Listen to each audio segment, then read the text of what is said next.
Okay, today we are going to discuss about in vitro and in vivo correlation.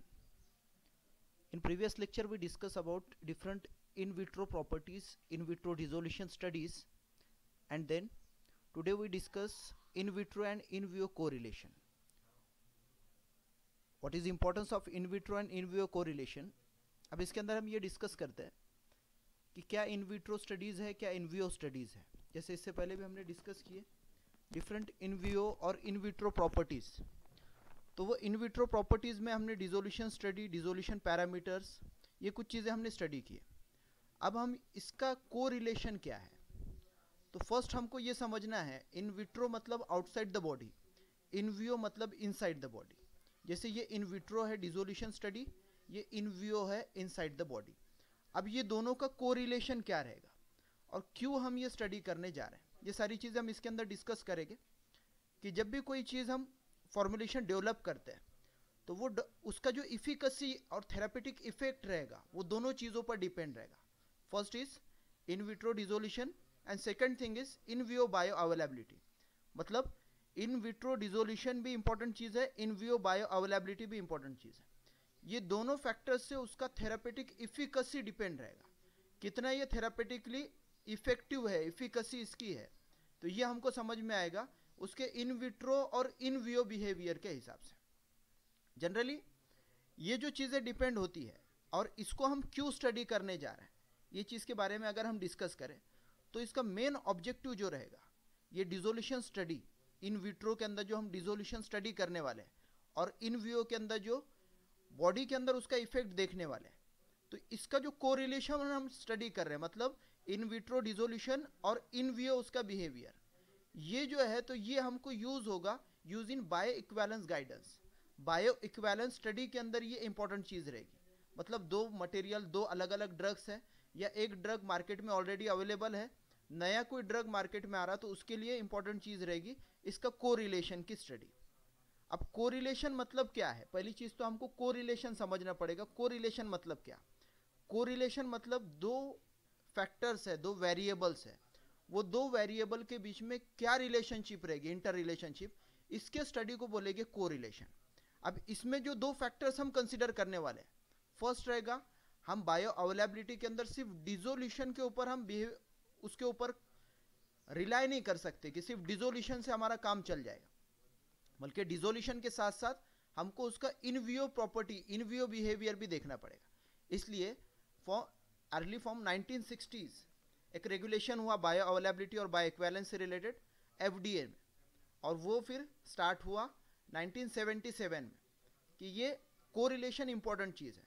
वो correlation से क्या होगा कि फ्यूचर रिसर्च जो रहेंगे डिसोल्यूशन रेट, तो वो डायरेक्टली रिलेटेड रहेगा ये कोरिलेशन से रिलेटेड. मतलब और सिंपल टर्म के अंदर हम अगर बात करें ये कोरिलेशन का इंपॉर्टेंस क्या रहेगा, ये कोरिलेशन इसके लिए है कि ये इन विवो का अल्टरनेटिव, इन विवो स्टडी जो है बार बार इन विवो स्टडी की ज़रूरत ना पड़े, इसका अल्टरनेटिव इन विट्रो स्टडी, मतलब डिसोल्यूशन को हम डिसोल्यूशन स्टडी पे हम रिलाई कर सके, मतलब आउटसाइड द बॉडी जो हमको मिला उस पर हम रिलाई कर सके, इसलिए अलग अलग मॉडल्स रहते हैं. तो कोरिलेशन मतलब जैसे हमने पहले भी बात की है, what is mean by correlation. Correlation is the degree of relationship between two variables, दो वेरिएबल्स है अलग अलग, उसके बीच में का कितना रिलेशनशिप है उसको हम बोलेंगे कोरिलेशन. और ये जो रिलेशनशिप रहेगी तो इसके अंदर तो ज़रूरी नहीं है कि ये खाली लीनियर टाइप का रहे, नॉन लीनियर भी हमको मिलेगा, नॉन लीनियर भी बिहेवियर रहेगा, लीनियर भी बिहेवियर रहेगा. तो इसका कोरिलेशन कैसा है, लीनियरली कोरिलेट हो रहा है, मतलब दोनों एक दूसरे के साथ में, ये अगर लीनियरली बढ़ रहा है डिसोल्यूशन तो उसके साथ साथ उसका इंटरनल मतलब इन विवो भी वैसे ही बढ़ रहा है या उसके अंदर कुछ अलग चांसेस है. तो ये जो स्टडी रहता है ये है in vitro in vivo behaviour. तो ये इंपॉर्टेंट चीज़ रहेगी कि इसका रिलेशनशिप की स्टडी. अब वो रिलेशनशिप की स्टडी को FDA ने डिफाइन किया, it is predictive mathematical model. जैसे हम कंपार्टमेंट मॉडलिंग के अंदर अलग अलग हमने मॉडल्स यूज़ किया and that model is useful for determination of different parameters.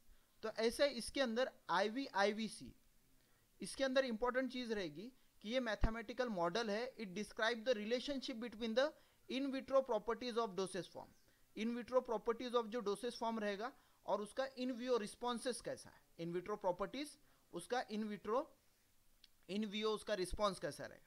In vitro properties generally rate and extent of drug release रहेगा, और इन वियो प्रॉपर्टी के अंदर generally C max, T max, AUC, mean residence time, mean in vivo dissolution, ये सारे properties रहेगी, ये factors रहेंगे। इस चीज को हम कोरिलेट करेंगे।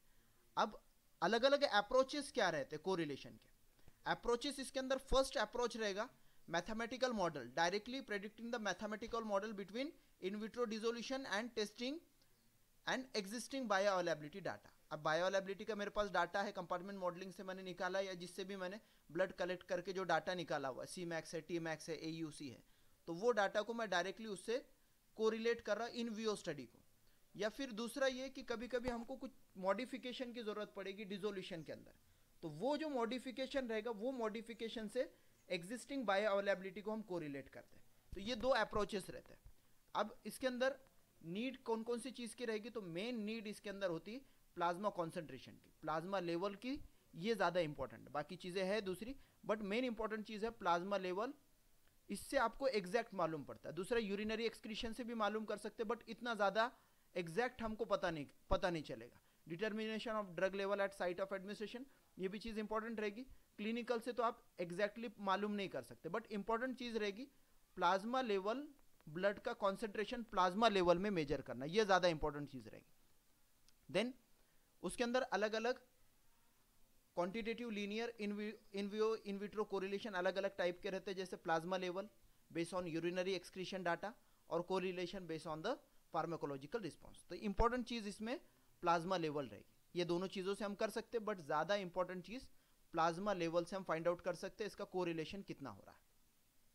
अब इसके अंदर स्टैटिस्टिकल मूवमेंट थ्योरी भी इंपॉर्टेंट रहेगी, जिससे हम कोरिलेट कर सकें, मतलब मीन मीडियन वगैरह निकाल के। ये चीज़ें भी इंपॉर्टेंट रहेगी कि मीडियन रेसिडेंस टाइम या मीडियन रिजोल्यूशन टाइम, ये चीज़ भी इंपॉर्टेंट है उसमें।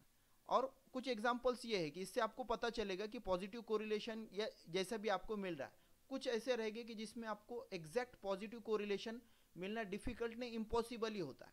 जैसे इन केस ऑफ कॉर्टिकोस्टेरॉइड जब हम ओरली लेंगे तो क्या होगा कि ओरली जैसे उसका एडमिनिस्ट्रेशन होगा, इट में भी डिग्रेडेशन के चांसेस रहेंगे, और वो जो डिग्रेडेशन होगा तो उसकी वजह से उसका इन विट्रो बिहेवियर अलग है, इन वियो के अंदर वो सारी चीज़ें नहीं आएगी। तो ये बहुत सारे प्रॉपर्टीज वगैरह रहती है, एक लिमिटेशन है इसका।